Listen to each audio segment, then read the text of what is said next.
Student, a very warm welcome to my YouTube channel. Today we will start a new chapter, that is ratio and proportion. ठीक है, एक chapter है, chapter number 8 for class 7, है ना। Class 7 में एक chapter है number 8, that is ratio and proportion. उस चैप्टर को हम शुरू करेंगे। तो आज के वीडियो में हम लोग देखेंगे कि रेशियो किसको कहते हैं। ठीक है, तो हमारा चैप्टर का क्या नाम है, topic, that is ratio and proportion.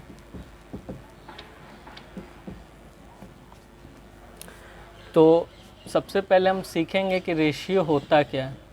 तो रेशियो एक्चुअली एक फ्रैक्शन है ना, जो इस फॉर्म में लिखा जाता है, दैट इज A:B। इसको हम इस तरह लिखते हैं और इसको पढ़ते हैं A:B, है ना। ये रीड करते हैं हम लोग, इस तरह पढ़ते हैं A:B और लिखते हैं कैसे हैं, A:sin एंड B। ठीक है, उसके बाद इसको हम लोग फ्रैक्शन में भी लिख सकते हैं A/B। तो हमारे पास दो टर्म आती है, एक B है एक A है। तो इसको हम लोग कहते हैं फर्स्ट टर्म, क्या कहते हैं, फर्स्ट टर्म, और ये कहलाता है हमारा सेकेंड टर्म। ठीक है, एक्चुअली रेशियो एक कंपैरिजन है ना, बिटवीन टू नंबर्स या टू डाटा या न्यूमेरिक वैल्यू। इसको हम लोग कहते हैं एंटीसीडेंट, है ना। फर्स्ट टर्म को हम लोग क्या कहते हैं, फर्स्ट टर्म कहिए या एंटीसीडेंट कीजिए, कहिए। ठीक है, सेकेंड टर्म को हम लोग सेकेंड टर्म नहीं तो कॉन्सिक्वेंट कहते हैं। क्या कहते हैं, कॉन्सिक्वेंट। ठीक, तो याद रखना ये टर्म से रिलेटेड टू रेशियो। मतलब फर्स्ट टर्म को हम लोग क्या कहते हैं, एंटीसीडेंट, और सेकेंड टर्म को हम लोग क्या कहते हैं, कॉन्सिक्वेंट। ठीक है, अब इसके बाद एक रूल या प्रॉपर्टी हम लोग कह सकते हैं, प्रॉपर्टीज ऑफ रेशियो। तो प्रॉपर्टीज़ ऑफ रेशियो में पहला प्रॉपर्टी है कि किसी भी रेशियो को, मतलब A/B एक रेशियो है, इस रेशियो में जब आप कोई भी number, that is non zero integer, M non zero integer है ना, उसको आप क्या करते हैं, मल्टीप्लाइड करते हैं,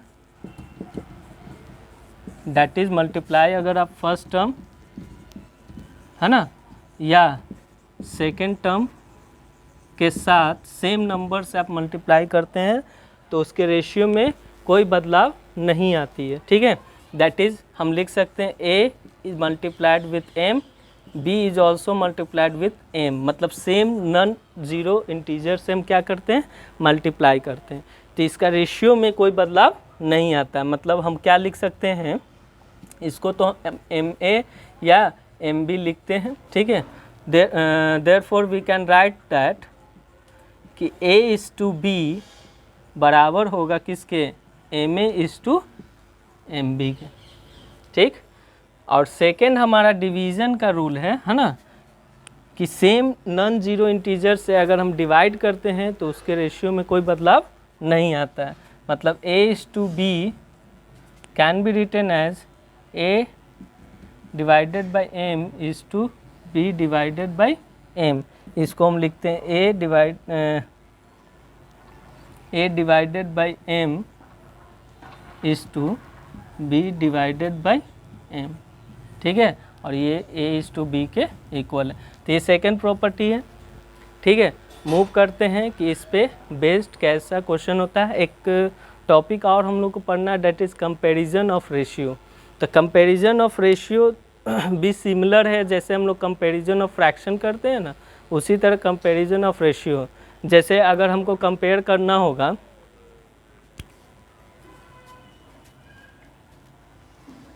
4:5, ठीक है, एंड 16:25, इसको और इसको हमको क्या करना है, कंपेयर करना है कि विच ratio is greater and which one is smaller. तो देखो, अगर देखा जाए तो 16:25, देखने में तो बहुत बड़ा लग रहा है ना, लग रहा है ना देखने में बड़ा, लेकिन है नहीं। हमारा जो सबसे बड़ा रेशियो है 4:5 है। कैसे है तो इसको चेक कर लेते हैं। तो यहाँ पे इसको हम लिखते हैं 16/25। तो हमारा सेकेंड टर्म जो है डेट इज़ कॉन्सिक्वेंट वो कितना है 25। कॉन्सिक्वेंट हमारा कितना है 25। तो यहाँ पे कॉन्सिक्वेंट फर्स्ट रेशियो में हमारा 4/5 है, मतलब 5 है। तो 5 को हमको क्या करना होगा, चेंज करना होगा, है ना। मतलब कि हम चेंज करेंगे इसके सेकेंड टर्म से। तो करने के लिए हम क्या कर सकते हैं, सेम नंबर से ऊपर नीचे मल्टीप्लाई कर देंगे, इट बिकम्स 20/25। अब देखो कि 25 मतलब दोनों रेशियो का सेकेंड टर्म मतलब कॉन्सिक्वेंट हमारा क्या हो गया, सेम हो गया। लेकिन first term that is antecedent दोनों का डिफरेंट है। तो जिसका बड़ा होगा डेट विल बी ग्रेटर। तो 20 इज़ ग्रेटर देन क्या है 16। तो इसलिए हमारा 4:5 जो है वो रेशियो ग्रेटर है कंपेयर टू 16:25। चलिए मूव करते हैं, हम लोग क्वेश्चन बनाते हैं इसके टॉपिक पे, ठीक है। See we have question number 1 on the board. Question number 1 में कह रहा है कि express each of the following into simplest form, है ना।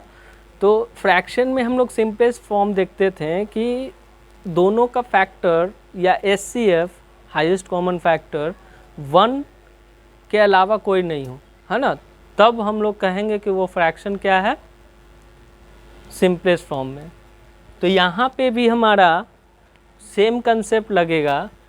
75 एंड 125 का अगर हम HCF निकालते हैं तो कितना आता है 25। तो 25 हमारा क्या है, 1 से 1 के अलावा कोई फैक्टर आ रहा है ना 25, है ना। तो ये सिंपलेस्ट फॉर्म में नहीं है, ये तो पता चल गया। तो हम क्या करेंगे कि डिवाइड करेंगे 25 से जो HCF आता है, ठीक है। जैसे 75 is divided by 25, 125 is divided by 25, है ना। कॉमन फैक्टर से हम क्या करेंगे, डिवाइड कर देंगे। तो ये आ जाएगा 3 और ये क्या आ जाएगा 5। अब देखो 3 एंड 5 का 1 के अलावा कोई फैक्टर है तो नहीं है। तो हमारा जो सिंपलेस्ट फॉर्म आ गया रेशियो का डेट इज़ 3:4, ठीक। इसी तरह सेकेंड है डेट इज़ 4 एंड 6 का हम निकालेंगे। तो 4 एंड 6 का क्या होता है 12 होता है। दोनों में हाई कॉमन क्या है 12 है। 4 3 जा 12, 6 2 जा 12, है ना। तो 1/4 में हम क्या मल्टीप्लाई कर देंगे 12, क्योंकि फ्रैक्शन में ये जो रेशियो है फ्रैक्शन में दिया हुआ है, मतलब 1/4 है, इसलिए मल्टीप्लाई कर रहे हैं, यहाँ डिवाइड कर रहे थे, ठीक है। इस टू 1/6 इंटू 12, ठीक। तो इसको लिखेंगे हम 4 3 जा 6 2 जा, मतलब 3:2 आ गया। इसके बाद भी कोई सिंपलेस्ट फॉर्म होगा इसका, नहीं। तो ये हमारा पहला टाइप का क्वेश्चन हो गया। पहला टाइप का क्वेश्चन क्या कहता है कि किसी भी रेशियो को अगर सिंपलेस्ट फॉर्म में लाना होगा तो कैसे लाएंगे, आपको पता चल गया, ठीक है। मूव करते हैं सेकेंड टाइप के क्वेश्चन पे। सी वी हैव क्वेश्चन नंबर 2, मतलब ये डिफरेंट टाइप का है। ये क्वेश्चन नंबर 3 भी अलग टाइप का क्वेश्चन है। इसमें कह रहा है कि A:B का वैल्यू है 5:8 और B:C का वैल्यू है 18:25। तो हमारा B का रेशियो दोनों में डिफरेंट है ना। तो कॉमन करना होगा या उसको एलिमिनेट कर देना होगा, हटा देना होगा। तो A:C निकालना होगा। तो देखो कि A:C कैसे आएगा। अगर हम A:B हमारा दिया हुआ है 5:8, मतलब A/B को हम क्या लिख सकते हैं 5/8, ठीक। एंड B/C को क्या लिख सकते हैं 18/25। अब देखोगे कि इन दोनों को अगर हम मल्टीप्लाई कर दें तो B कैंसिल आउट हो जाएगा, तो A:C मिलेगा। तो देयरफॉर हम क्या लिखेंगे A/B इंटू B/C, ठीक है। That will get 5/8 into 18/25। इसको सॉल्व करेंगे तो 5 5 जा 25, 2 4 जा 8, 2 9 जा, मतलब 9/20 आ गया। क्या आ गया 9/20। और यहाँ B कैंसिल आउट होकर A/C बचेगा। देयरफॉर A:B का वैल्यू आ जाएगा 9:20। तो रेशियो आ गया A:C, ठीक है। क्वेश्चन नंबर 2 बन गया। चलिए क्वेश्चन नंबर 3 पे हम लोग मूव करते हैं।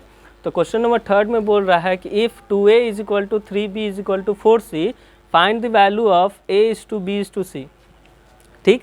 तो इस कंडीशन में हम करेंगे कि गिवन हमारा क्या है कि 2A = 3B = 4C, इन सब को अगर हम x के बराबर मान ले, क्या कर ले, लेट कर ले, है ना। तो यहाँ से 2A जो है वो x के बराबर होगा, 3B जो है वो x के बराबर होगा एंड 4C जो है वो किस के बराबर होगा, x के। A का वैल्यू क्या हो जाएगा x/2, B का वैल्यू क्या हो जाएगा x/3 एंड C का वैल्यू क्या हो जाएगा x/4। इस कंडीशन में हम क्या करेंगे, रेशियो हमको निकालना है ना। तो रेशियो निकालने के लिए सबसे पहले हम एलसीएम निकाल लेंगे सेकंड टर्म का। सारे रेशियो का सेकंड टर्म क्या है, 2 है, 3 है, 4 है। तो एलसीएम ऑफ 2, 3, 4 कितना आता है, 12। क्या आता है, 12, क्योंकि 12 जो है वो तीनों के टेबल में है ना। देयरफॉर ए जो होगा वो क्या हो जाएगा, ए क्या होगा, दैट इज x/2 × 12, है ना। बी क्या होगा x/3 × 12 एंड सी क्या होगा x/4 × 12, ठीक। इसको सॉल्व करोगे तो 6x, बी क्या हो जाएगा